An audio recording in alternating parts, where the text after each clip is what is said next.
గీతోపదేశసారం 9వ పద్యం. భావశూన్య సద్భావ సుస్థితి భావనా బల భక్తి ఉత్తమం. దీంట్లో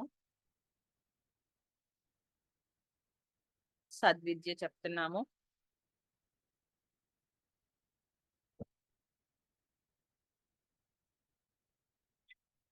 మనం నిత్య జీవితంలో భేదంలోనే జీవిస్తూ ఉంటాము, కానీ మనం క్రమంగా భేదమే సత్యం అనుకునే దృక్పథాన్ని నిరాకరించి అభేద స్థితికి చేరుకోవాలి. భిన్న భిన్న పదార్థాలు అంటే భిన్న భిన్న నామరూపాల అనుభవానికి వస్తున్నాయి, కానీ భేదం మాత్రం సత్యం కాదు. అభేద స్థితికి చేరడం ఎలాగా అంటే భావన యొక్క బలంతోనే, భావము ద్వారానే భావశూన్య స్థితికి చేరాలి. ఉదాహరణకి దేహం ఆరోగ్యంగా ఉన్నప్పుడు మాత్రమే మనం దేహాభిమానాన్ని అధిగమించాలి. మనం ఏదైనా ఒక విషయం చూసేటప్పుడు ఆ విషయము ఎలా చూస్తున్నాం అనేది కూడా చూడాలి. అంటే జీవితంలో భేదము ఎక్కువగా ఉంటుంది. భేదం అంటే ఇప్పుడు నేను శరీరము అనుకుంటున్నాను, మరి మళ్ళీ ఆత్మని కూడా అనుకుంటున్నాను. రెండు ఎలా అవుతావు? ఇప్పుడు నేను అడిగాను అనుకోండి, మీరు ఎవరు అంటే నేను ఆత్మని అని చెప్తారు. ఇప్పుడు మీరు ఇదివరకు అయితే చెప్పకపోవచ్చు, ఇప్పుడైతే చెప్తారు కదా. మరి రెండు ఎలా కుదురుతాయి? మీరు ఆత్మయా శరీరమా? ఫస్ట్ ఇది మనం సెటిల్ చేసుకుంటే కనుక, నేను ఆత్మని అని మీరంటే మరి ఈ శరీర ధ్యాస ఎలాగా అంటే అప్పుడు నేను ఆత్మని అనేది ముందు స్థిరం చేసుకోవాలి కదా. ఎలా స్థిరం చేసుకుంటాము అంటే నేను ఆత్మని అని జపం చేస్తే స్థిరం అవుతామా ఏంటి? అలాగేమీ అవ్వం కదా, అలా అవ్వం.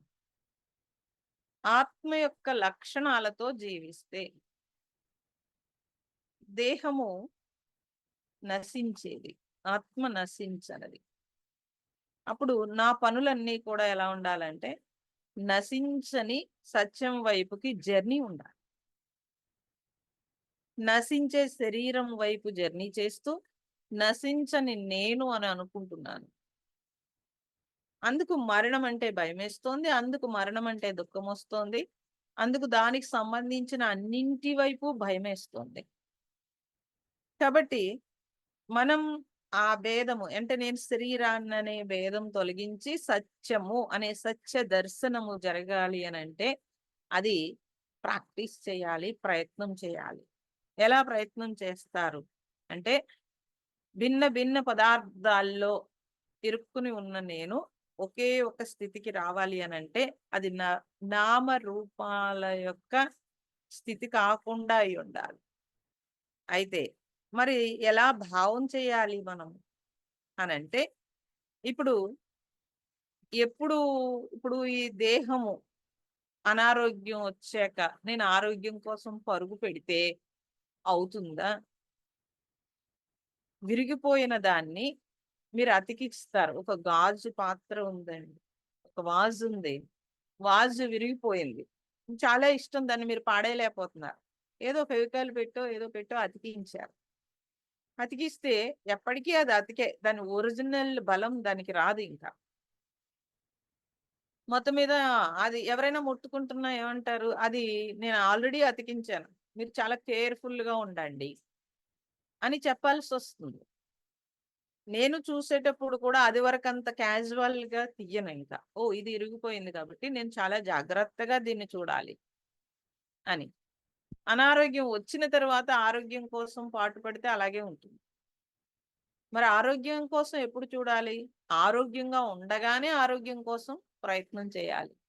ఆరోగ్యంగా ఉండగా ఇంకా ఆరోగ్యం కోసం ఏం ప్రయత్నం చేస్తామండి అంటే అనారోగ్యం రాకుండా ఉండడానికి చేసే పనులు.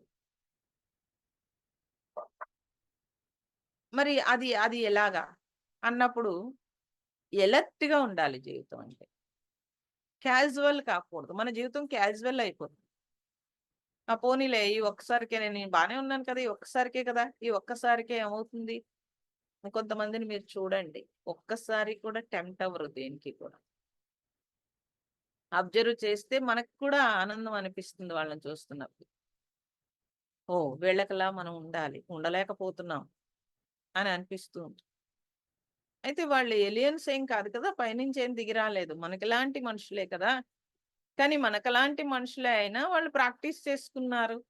లేకపోతే ఇలా ఉండాలని డిసైడ్ అయ్యారు. దాని మీద నిలబడ్డారు. మనం ఎందుకు నిలబడలేకపోతున్నాం అనంటే, ఆ లూజ్ అనేది ఎక్కడి నుంచొచ్చింది అనంటే, నేను శరీరాన్ని, లేకపోతే నేను జీవుడిని, లేతే నా లైఫ్ మీద, లేకపోతే నాకు ఇంపార్టెన్స్ లేదు. నా మీద నాకు ఇంపార్టెన్స్ లేదు. అన్నింటి మీద ఉన్న ఇంపార్టెన్సు అన్నింటి మీద ఉంది. ఏదైతే నేను వదిలేసి వెళ్ళిపోతానో, ఏదైతే పాడైపోతుందో అన్నింటి మీద ఇంపార్టెన్స్ ఉంది.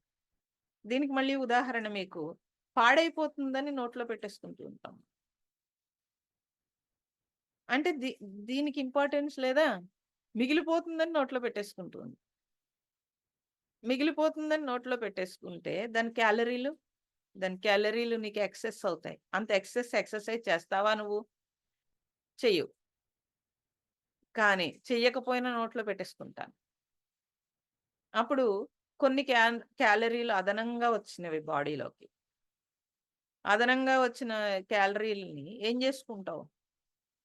అంటే శరీరము దాచుకుంటుంది. ఎప్పుడో ఒకప్పుడైతే ఫుడ్ ఉండేది కాదు. కాబట్టి శరీరము అప్పుడేం జేసేవారంటే ఎక్కువ తినేసి ఒకవేళ మన్నాడు లేకపోయినా పస్తుండేవారు. పల్లెటూరుల్లో ఇప్పటికీ చేస్తారలాగా. వాళ్ళకి ఆహారం దొరికినప్పుడు తింటారు. లేనప్పుడు చక్కగా పస్తుండగలుగుతారు. మేము పస్తున్నామని బాధపడిపోరు వాళ్ళు. బెంగ పెట్టేసుకోరు. ఇవాళ లేదు. మీరు చాలా మంది వర్కింగ్ క్లాస్ కానీ, చాలా మంది పోనీ ముష్టి వాళ్ళు కానీ, లేకపోతే ఎవరినైనా కొంతమందిని చూస్తే వాళ్ళు అలాగే ఉండగలుగుతారు. సాధువులు కూడా అలాగే ఉంటారు. మనకలా కాదు కదా! ఆల్రెడీ ఎప్పుడూ ఫుడ్ ఉంటుంది. ఎప్పుడూ ఫుడ్ ఉన్నప్పుడు ఇవాళ ఎక్సెస్ ఎందుకు వెయ్యాలి? వేస్తే దానికి తగ్గ పని చేసావా నువ్వు? సో, అప్పుడు ఫ్యాటు అది ఫ్యాట్ కింద మార్చి ప్యాచెస్ కింద బాడీలో పెడుతుంది. దాస్తుంది. ఎప్పుడైనా అవసరం వస్తే వాడుకోవచ్చు కదా! అని చెప్పి. అవసరం ఎప్పుడు ఇచ్చాడు? అసలు ఎప్పుడూ ఇవ్వలేదు. పూర్వం ఏకాదశి ఉపవాసమో, లేకపోతే శనివారమో, శుక్రవారమో ఉపవాసమో ఏదో ఉండేది. అప్పుడు కనీసం ఇది కరిగేది. ఇప్పుడు అలా కూడా వద్దు. అది చేయలేను కాబట్టి నేను నా వర్క్ ఏదో ఉంటుంది కాబట్టి ఏదో కొద్దిగా తీసేసుకుంటాను. అప్పుడు ఎంత ఎలర్ట్‌గా ఉండాలి. అలా ఈ లైఫ్ అంటే నీ పుణ్యం, ఈ లైఫ్ అంటే నీ ఎన్నో జన్మల పుణ్యం, నీ అదృష్టం. ఎందుకని? నేను చూడగలుగుతున్నాను, వినగలుగుతున్నాను, ఆస్వాదించగలుగుతున్నాను. ఏది కావాలంటే తెచ్చుకోగలుగుతున్నాను. ఏది తీసేయాలంటే తీసేయగలుగుతున్నాను. నాలెడ్జ్ ఉంది. ఇంతటి శక్తి ఉంది. లేకపోతే రిపేర్ చేసుకోగలను. కొత్తగా తయారు చేసుకోగలను. ఎన్ని ఉన్నాయండి. అప్పుడు ప్రతి మూవ్‌మెంట్‌లోను ఈ లైఫ్‌తో ఒక ఎంజాయ్‌మెంట్ కూడా ఉంది. ఏ ఎంజాయ్‌మెంట్ అంటే ఆ లైఫ్‌ని ఆస్వాదించటం అంటారు. ఎంజాయ్‌మెంట్‌కి మీనింగే లైఫ్‌ని ఆస్వాదించటము. లైఫ్‌ని ఆస్వాదించటము అనేది మానేసి ఎంజాయ్‌మెంట్ అనేది ఒక సెపరేట్ అని మనం పెట్టేసుకొని దాని వైపు పరుగు పెడుతున్నాం.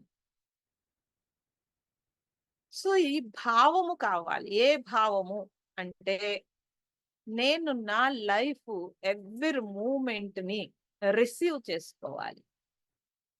నన్ను దాటి నా మనస్సు వెళ్ళకూడదు. నన్ను దాటి నా బుద్ధి వెళ్ళకూడదు. నన్ను దాటి నా శరీరం వెళ్ళకూడదు. నేను అంటే, నేను అంటే టోటల్ ఒక లైఫ్ అంటే ఒక దివ్యత్వం, ఒక దైవత్వం అన్నారు.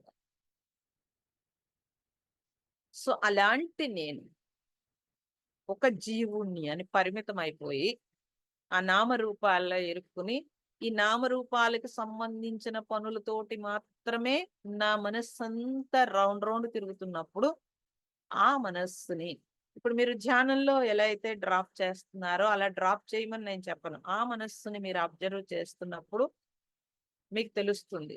బుద్ధి చెప్తూ ఉంటుంది. ఇది వద్దు అని చెప్పినప్పుడు అక్కడితో స్టాప్. అక్కడితో స్టాప్ అనేది ప్రాక్టీస్ చెయ్యకపోతే ఎలా స్టాప్ అవుతారు దేనికైనా? ఎలా స్టాప్ అవుతాము? మనకు మనమే ప్రాక్టీస్ చేయాలి కదా! మరి ఎలా దీనికి ప్రిపేర్ అవ్వాలంటే ఏదన్నా దానికైతే డబ్బులు దాచుకోవడమో, ఏదో చేయటమో ఏదో చేశాను. మరి దీనికి ప్రిపేర్ అవ్వాలి అనంటే భావన. ఏ భావన? ఏ భావన లేదు. ఆ భావన. ముందు ఫస్ట్ స్టెప్ అది. ముందు ఆ భావన అన్నప్పుడు భేదము చూస్తున్నాను ప్రతి దాంట్లో. ఈ చైతన్యాన్ని శరీరం కింద చూస్తున్నాను. ఈ వస్తువుల వల్ల నేను బతుకుతున్నానని చూస్తున్నాను. మరి ఏ ఏ ప్రాణిని చూసినా ఏ వస్తువులు లేకుండా బ్రతికేస్తున్నాయి కదా! ఈ భేద బుద్ధి ఏదైతే ఉందో దాన్ని తొలగించాలి అనంటే అభేద స్థితి. అదే భావశూన్య సద్భావ స్థితి. అయితే ఇప్పుడు ఎప్పుడైతే దేహము అన్నప్పుడు ఈ దేహానికి అనారోగ్యము తప్పనిసరిగా వస్తుంది. రాదని ఎవ్వరు గ్యారంటీ లేదు. దేహము అభిమానము ఉండకూడదు కానీ, ఆరోగ్యంగా ఉంచటం అనేది ఇట్స్ మై డ్యూటీ. దేహము అభిమానం అనంటే, అయ్య బాబోయ్! ఇప్పుడు కదిలితే నేనేమైనా అరిగిపోతానేమో, కదిలితే విరిగిపోతానేమో, లేపోతే ఇలా అయితే, లేతే ఇలా సుఖపెట్టాలి ఈ దేహాన్ని, ఇలాంటి ఆలోచనలు ఉండకూడదు కానీ, దీన్ని ఆరోగ్యంగా ఉంచాలి అనే యాటిట్యూడ్ కావాలి. ఆ క్యాజువల్ తీసేసి, ఓహ్! ఇది దేహానికి హాని అన్నప్పుడు దాన్ని విషం విషంతో సమానం. పక్కన పెట్టేసేయాలి. ఇది ఆరోగ్యము.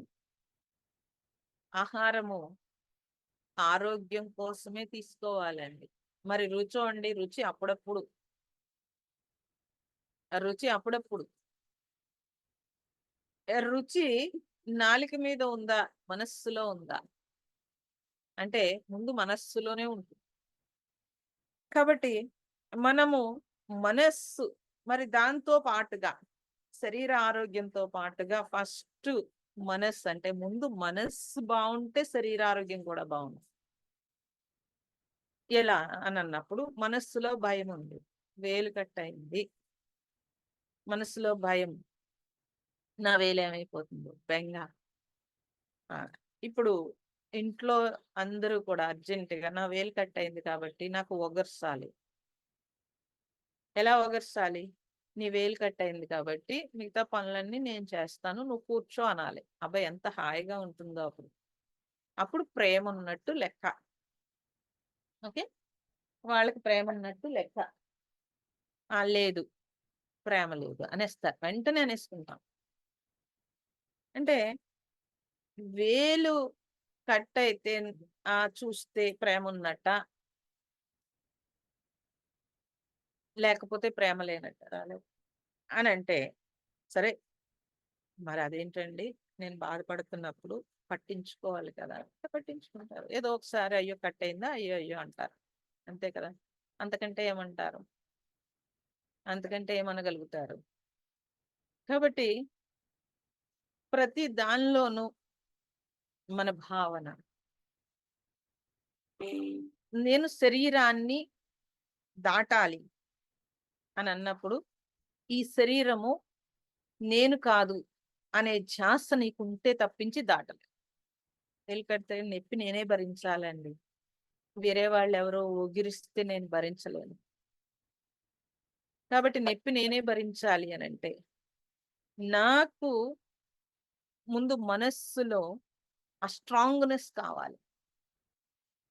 ఆ స్ట్రాంగ్‌నెస్ లేకపోతే ఫస్ట్ అనారోగ్యం మనసుకొచ్చేస్తుంది. మనసుకొచ్చేస్తుంది. ఇది మనం గమనించాలి.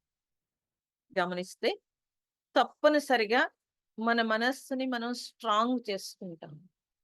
ఎలా స్ట్రాంగ్ చేసుకోవాలి అన్నప్పుడు భావం. ఓహ్! ఇప్పుడు వేలు కట్టయినప్పుడు అందరూ నా వంక చూడాలని అనిపిస్తోంది నీకు. ఎందుకు నువ్వు చూడాలి? ఎందుకు వాళ్ళు నాకు చూడాలి? ముందు ఫస్ట్ ఈ భావం పక్కన. ఓకే. బానే ఉంది అని చెప్పాననుకోండి. పెద్ద ఇబ్బంది లేదు అసల.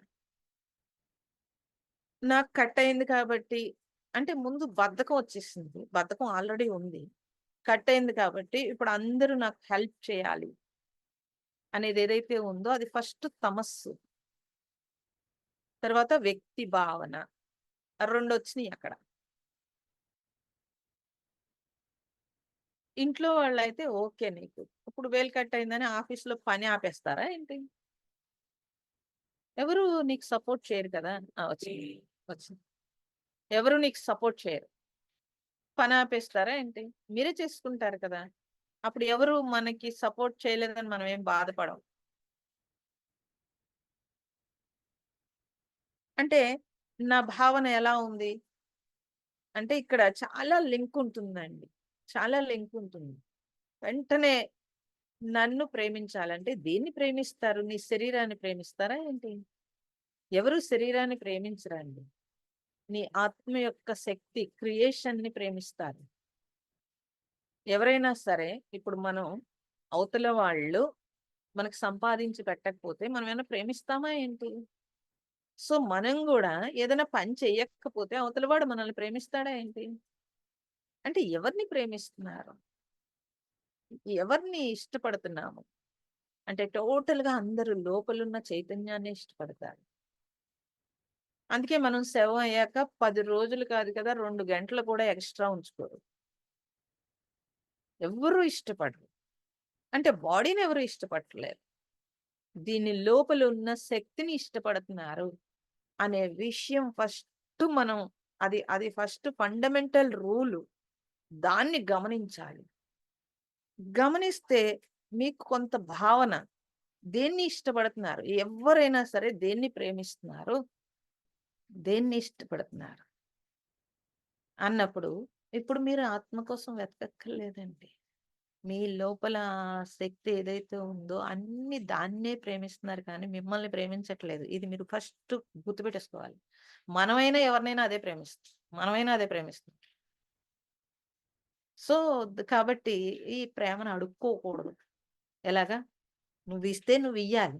అంతేగాని ఏదో నాకేదో కొంచెం పని చేసి పెట్టేస్తే వాడికి ప్రేమున్నట్టు, పని చేయకపోతే ప్రేమ లేనట్టు, లేపోతే ఇది తెచ్చి పెడితే ప్రేమున్నట్టు, లేతే లేనట్టు వ్యక్తపరచడం అంటారు దాన్ని. వ్యక్తపరుస్తారు.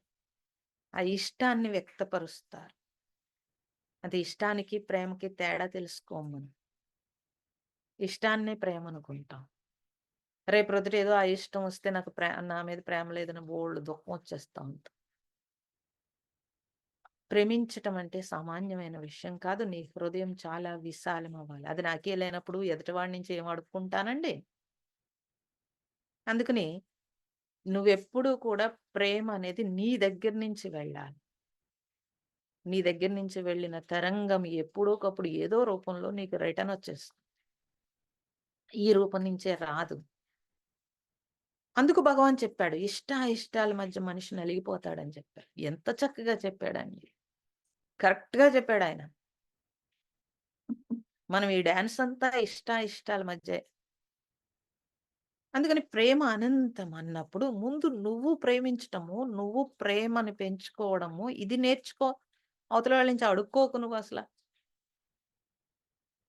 నాకు ప్రేమ కావాలి. ముందది తీసేయాలండి. నేనియ్యాలి. అక్కడ అసలు మనకి దుఃఖం సగం బోయింది. సగం ఏంటి చాలా 90% పోతుంది. ఇంకా 10% ఏంటంటే ఈ శరీర ధ్యాసలో ఉండిపోతుంది. సో, అది తీసేస్తే 100% దుఃఖం లేదు. Every time happy, happy, happy. All time నువ్వెన్ని పనులు చేస్తావు, ఏం చేస్తావు, ఎన్నైనా చెయ్యి. అన్నీ హ్యాపీగానే జరుగుతాయి. అయితే దీన్ని అధిగమించటానికి మనస్సు శుద్ధంగా ఉండాలి.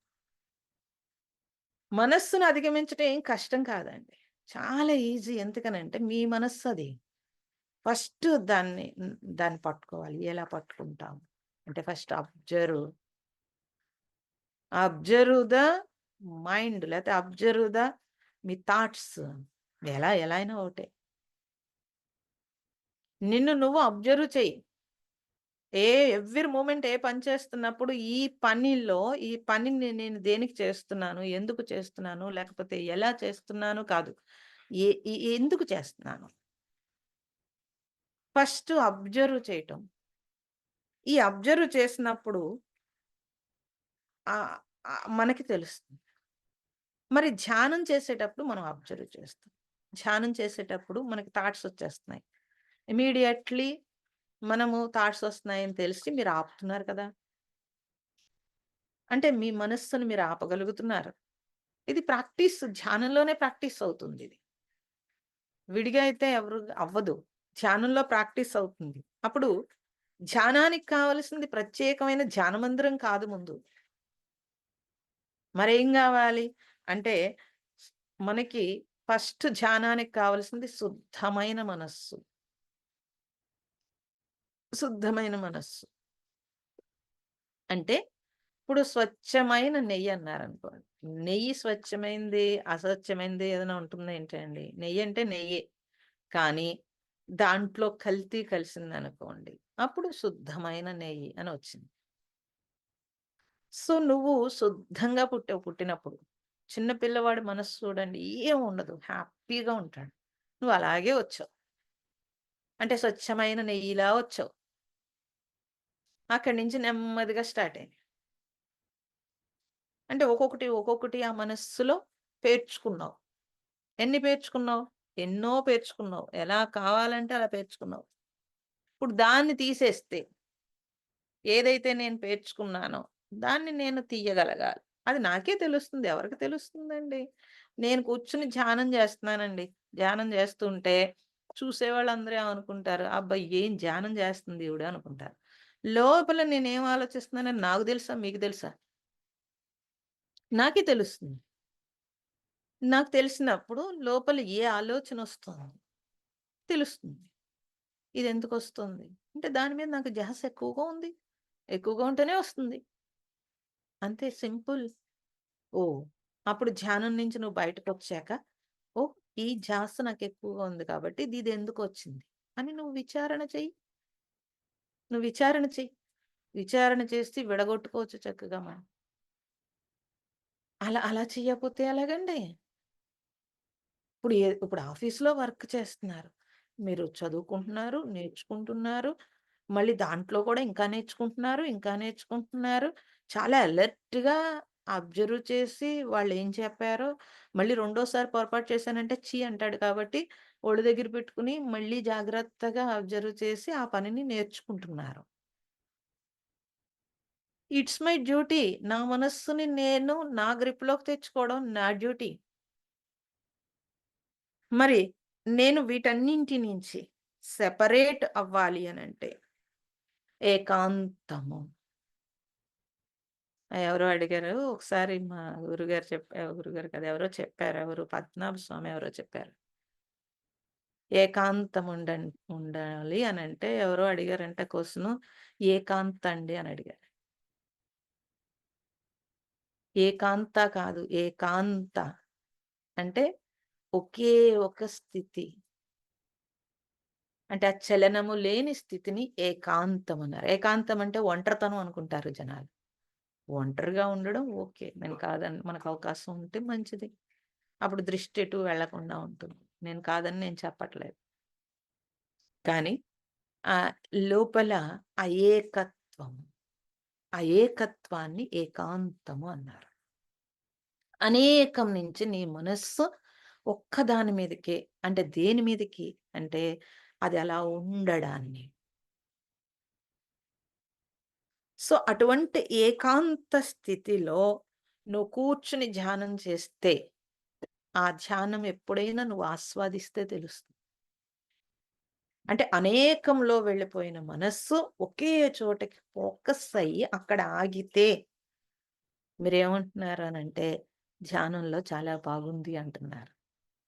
అప్పుడు చూడండి బయటకొచ్చిన తర్వాత ధ్యానం బాగా కుదిరిందన్నప్పుడు బయటకొచ్చిన తర్వాత ఇమ్మీడియేట్‌లీ థాట్ అన్నింటి మీదకి గబగబా వెళ్ళదు. మీరు పార్టీకి వెళ్లారు. ఎంత స్పీడ్‌గా వెళ్తుందో అబ్జర్వ్ చేయండి. అంటే కళ్ళు అలలలల చూసేస్తా ఉంటాయి. మనస్సు రిసీవ్ చేసేసుకుంటూ ఉంటుంది. కాబట్టి ఇప్పుడు ధ్యానం చేసాము. ధ్యానం చేసినప్పుడు కూడా మీరు అబ్జర్వ్ చేయొచ్చు. ధ్యానం చేసి బాగా కుదిరినప్పుడు బయటకొచ్చిన వెంటనే ఇమ్మీడియేట్‌లీ అన్నింటి మీదకి వెళ్ళిపోదు. చూస్తూనే ఉంటాము. కానీ ఇమ్మీడియేట్‌లీ రిసీవ్ చేసేసుకోవడం అనేది మాత్రం ఉండదు. కాబట్టి ధ్యానము చేసేటప్పుడు ఎక్కువ ఖర్చు పెట్టి హడావుడి చేసుకొని ఏదో చేయక్కర్లేదు. అది నీ సహజం. నువ్వు భోజనం ఎలా చేస్తున్నావో అలా సహజంగా ఫండమెంటల్‌గా నాకు కావాల్సిన నీడ్ అది. ఎందుకని శరీరానికి భోజనం చేస్తున్నావు. మనస్సుకి భోజనము విశ్రాంతి. ఏ విశ్రాంతి? ఏ తాటు లేకుండా విశ్రాంతి. శరీరానికి భోజనం చేయడానికైతే ప్రిపేర్ అయిపోతున్నాడు. 3 పూట్ల, 4 పూట్ల, 5 పూట్ల, 2 పూట్ల, ఒక పూటో ఏదో మొత్తమే ప్రిపేర్ అయిపోతున్నాడు. మరి మనస్సుకి భోజనము ఎన్ని పూటలు ఇస్తున్నావు? సో, మరి ఇంకెందుకండి దీని పోషణ పొలోమని? మరి మనస్సుని నీరసపెడుతున్నావు. అందుకే ప్రతిదానికి భయం అంటున్నావు, ప్రతిదానికి బెంగ అంటున్నావు. ఇది లేతే నేను ఉండలేకపోతున్నానంటున్నావు. ఇది లేకపోతే నేను చేయలేకపోతున్నానంటున్నావు. అన్నీ ఉన్నా లోపల ఏదో బెంగొచ్చేస్తుంది. ఇవన్నీ ఎక్కడి నుంచొస్తున్నాయి? పాపం మనస్సు నీరసపడిపోయింది మీరు గమనించాలి. అయ్యో! అది నీరసపడిపోయింది. దానికేదో ఆహారం వెయ్యట్లేదు నేను. ఈ చిన్నది గమనిస్తే అర్థమైపోతుంది. నేను వెయ్యలేదు దానికి ఆహారం. కాబట్టి దానికి ఆహారము, విశ్రాంతి. అంటే నేనింక ఏ థాట్ దానికివ్వకుండా దాన్ని స్టాప్ చేయటానికి ధ్యానము. అయితే దీనికి ధ్యాన మందిరాలు కావాలా, ఉన్నతమైన మందిరాలు కావాలి, లేతే ఇలా కూర్చోవాలి, అలా కూర్చోవాలి. ఏదో శరీరం నొప్పి పెట్టకుండా కంఫర్ట్‌గా కూర్చుంటావు అంతే. ఎక్కడ పడితే అక్కడ, ఎలా పడితే అలాగా ఎలా అయినా ధ్యానం చేయగలిగే స్థితికి మనం ప్రిపేర్ చేయగలిగితే అప్పుడు ఈజీ. లేదా నా ధ్యాన మందిరంలో కూర్చుంటేనే కుదురుతుంది. కాదు. సో, చుట్టూ వాతావరణం కొంచెం మంచిగా ఉండాలి. ఏమంటే పెళ్ళికెళ్ళి నేను ధ్యానం చేసుకుంటానంటే ఎలా కుదురుతుందండి? వాతావరణం కొంచెం శుద్ధంగా ఉండాలి. కాబట్టి నా ఇల్లు ఉంది గదా! నేను రోజు చేసి దాన్ని ప్రిపేర్ చేస్తే మిగతా వాళ్ళు కూర్చున్నా, కూర్చోపోయినా ఆ తరంగాలు ఆ మొత్తం ఆ వేవ్స్ అందరికీ ఉపయోగపడతాయి. నీకే కాకుండా అందరికీ ఉపయోగపడతాయి. నీ ఇల్లే దేవాలయం అయిపోతూ ఉంటుంది. కాబట్టి ఇవన్నీ చూస్తున్నప్పుడు అరే! ఇంత వేవ్స్, ఇన్ని తరంగాలు మన నుంచి మనం రిలీజ్ చేస్తున్నాం. మరి ప్రకృతి ఎలా ఉంటుందండి? ఈ ప్రకృతిలో మనం ప్రకృతికి సేవ చేస్తున్నామా? ప్రకృతిని పాడు చేస్తున్నామా? కాబట్టి శుద్ధమైన మనసుతో నువ్వుంటే నువ్వేమీ చెయ్యక్కర్లేదు. నువ్వు ఈ ప్రకృతికి సేవ చేసినట్టే. మరి దాన్ని శుద్ధి చేసుకోవడానికి నేనే చెయ్యాలి. ఇల్లు శుద్ధి చేసుకోవడానికి నేనే కదండీ కష్టపడుతున్నాను. మరి నా లోపల శుద్ధి చేయడం. బయట బానే శుద్ధి చేసావు. నాకు శుభ్రం ఎక్కువండి. నేను నీట్‌గా ఉండాలండి అన్నా. మరి లోపల శుద్ధి? ఆళ్ళు జనాలకేం తెలీదు కదండీ. జనాలు మీ ఇల్లే చూస్తారు. ఇప్పుడు నాలాంటిదొస్తే జనాలేం చూస్తారండి? మీ పై సోకు చూస్తారు. నీ మేకప్ చూస్తారు. నీ ఇల్లు చూస్తారు. అబ్బాయి ఈవిడ గొప్పవాడని చెప్పి ఒక ముద్రేస్తారు. అందుకని నాలాంటిదాన్ని తీసుకెళ్ళి ఉంచుకోవాలి మీరు. ఉంచుకున్నారనుకోండి సరిగ్గా తెలుస్తుంది. మళ్ళీ అడుగుతారు చూడాలి. నేను బాగున్నానా లేదా చెప్పండమ్మా. అరె! నువ్వు బాగున్నావో లేదో నేను చెప్పడం ఏంటండి? నేను చెప్పడం ఏంటి? నీకు తెలీట్లే? నీకే తెలియాలి. నీకు దుఃఖం, బాధ, బెంగ లేకుండా యవ్వనంగా నువ్వు నిత్యం ఎప్పుడు హ్యాపీగా ఉంటున్నావా లేదా? తెలిసిపోయింది. అక్కడే అర్థమైపోతుంది నీకు. నువ్వు బాగున్నావా లేదా? కాదండి.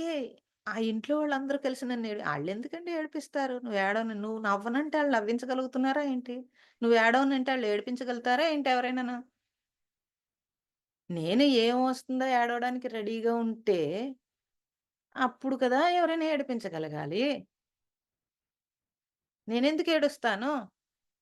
అరె! నా మనసే నేను శుద్ధం చేసుకోలేక సత్తున్నాను. ఎవడినో ఎలా శుద్ధం చేస్తానండి? అంతటి కెపాసిటీ నాకు లేదు. ముందు నన్ను నేను శుద్ధం జేసుకోవాలి అని ఫస్ట్ మీరు ఇది సద్విద్య అండోయ్! సత్తుతో విద్య అంటే మీ దగ్గరికే వచ్చేయాలి నేను. అంతేగాని సద్విద్య అంటే ఏంటో అనుకోకూడదు. తెలియాలి. నువ్వు సత్వని తెలియాలి అనంటే, నేను సత్తునని తెలిసిన దానికి సంబంధించిన విద్య కూడా కావాలి కదా మరి. అలాంటి సద్విద్య ఎక్కడ ఉంది? అంటే మనలో ఉంది. మనలో ఉన్నప్పుడు మనలో ఎలా తెలియబడట్లేదు అంటే కామ, క్రోధ, లోభ, మోహ, మద, మాత్సర్యాలనే అంతఃశత్రువులు మనస్సుని కప్పేసి ఉన్నాయి కాబట్టి, ఆ బలహీనతలు ఇన్ని బలహీనతలు ఉన్నాయి కాబట్టి, వీటిలో ప్రముఖమైనది కామన అంటే కోరిక. ఏ కోరిక? ఫస్ట్ ఏ కోరిక? శరీరానికి సంబంధించిన కోరికలు ఏదైనా సరే దాన్ని కోరిక అన్నారు. మరి భగవంతుడు ఎవడో అడిగాడు. భగవంతుడు కూడా కోరుకోవడం కోరికే కదా! అంటే, అరె నాయనా సత్‌తో సంబంధం పెట్టుకోవడం కోరిక ఎలా అవుతుంది? నీ ఒరిజినల్ స్థితి. నువ్వు మనిషి జన్మ అందుకే వచ్చావు. ఏ జన్మలో అవకాశం లేదు. ఈ జన్మకొచ్చావు అంటే, ఆ సత్‌తో సంబంధం పెట్టుకోవడానికే ఈ జ్ఞానం ఇచ్చాడు భగవంతుడు నీకు. పుష్పకిచ్చాడేంటండి? ఇన్ని జన్మలు కోరుకున్నావు. నాకొద్దు ఈ జీవితం. అస్తమాను తినేసి పడుకోవడం, తినేసి పడుకోవడం, ప్రతి జీవితంలో తినేసి పడుకోవడమే. ఇంక ఈ జీవితంలో తినేసి పడుకోవడం కాదు. మొత్తం ఈ కామ, క్రోధ, లోభ, మోహ, మద, మాత్సర్యాలనే భావాలు తెచ్చుకున్నాను కాబట్టి, ఆ భావాల్ని వదిలించుకొని, ఉద్ధరించుకోవడానికి ఉత్తమమైన జన్మ కావాలి అని చెప్పి అంటే నేను అడగలేదండి అని మీరు అడగడానికి లేదండి. ప్రతి జన్మలోనూ అడుగుతాము. ఈ ఈ 6 అరిషడ్ వర్గాలు నన్ను మూసేసినియి. దాన్ని నేను తీయగలుగుతాను. ఎలా తీయాలనేది నెక్స్ట్ చెప్తాను ఎలాగో సత్సంగంలో.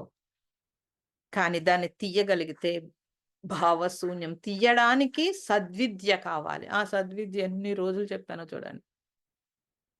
సత్ యొక్క విద్య కావాలి. సత్తు యొక్క విద్య అంటే నీ దగ్గరికొచ్చేయాలి. నా దగ్గరికొచ్చేస్తే నేను చాలా మంచిదాన్ని కదండీ!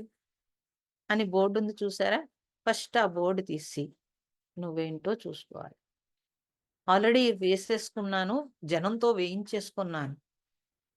వేసేసుకోవడం ఒకటే కాదు. మెయింటైన్ చేసి జనంతో కూడా నేను మంచిదాన్నని వేయించేసుకున్నాను ఒక బోర్డ్. వేయించేసి కూర్చున్నాను. ఇప్పుడు నేను మంచిదాన్నని నేను మెయింటైన్ చేయాలి. జనం వేసింది మెయింటైన్ చేయాలి. పాపం 2 కష్టాలు. ఈ మెయింటైన్ చేయడం కోసమే కదా ఇన్ని తిప్పలు పడుతున్నాను. ఈ బోర్డ్ తీసేస్తే ఇప్పుడు అర్జెంట్‌గా చెడ్డదాన్నని నిరూపించుకోక్కర్లేదు. కానీ నన్ను మంచి అనుకోవాలి అని నిరూపించుకోక్కర్లేదు. నన్ను మంచి అనిపించుకోవడం కోసం పనులు చేయకూడదు. నేను మంచి అనిపించుకోవడం కోసం నా తిండి తినకూడదు. నేను మంచి అనిపించుకోవడం కోసం నా ఏ కార్యక్రమాలైనా ఫస్ట్ ఈ బోర్డ్ తీసేస్తే నేనుగా ఉంటాను ఫస్ట్. ఇండిపెండెన్స్ వస్తుందండి. అది ఇండిపెండెన్స్ అంటే. ఓహ్! ఫ్రీడమ్. నా కోసం నేను బతుకుతున్నాను. సో, నాతో పాటుగా ఎవరున్నారో వాళ్ళకేదో నేను హెల్ప్ చేస్తాను. అయిపోయిందంతే. ఫస్ట్ రూల్ నీ దగ్గరికొచ్చేయాలి. ఫస్ట్ రూల్ నా దగ్గరికొచ్చేస్తే, నేను, నేను అనే దగ్గర మీరు సరిగ్గా స్టాండర్డ్ అయిపోతారు. ఓకే. ఇది సద్విద్య. సత్తుతో సంగమం. సత్తుతో విద్య అంటే నేను అన్నప్పుడు నాలో ఉండే దివ్యత్వము, నాలో ఉండే చైతన్యము, ఆత్మ ఏం పేర్లు పెట్టినా అన్నీ ఒక్కటేనండి. అంటే దీన్ని దాటి శరీరాన్ని దాటి నా దగ్గరకొచ్చినప్పుడు అక్కడి నుంచి అంటే అక్కడ ఏముంది? అంటే ఏముండదు. అభావ స్థితి. అదే భావశూన్య స్థితి. మరి దాన్ని ఏమన్నారు? సద్భావము. అంటే సత్తు యొక్క భావం అన్నారు. అది తెలియడాన్ని సద్విద్య అన్నారు. ఓకే. కొంచెము డెప్త్ సబ్జెక్ట్. ఓకే. అయితే ఈ కామ, క్రోధ, లోభ, మోహ, మదమాత్సర్యాలు పోవడానికి మరేం గావాలి అంటే సత్సంగము. ఆ సత్సంగం గురించి చెప్పుకుందాం. హమ్మయ్య!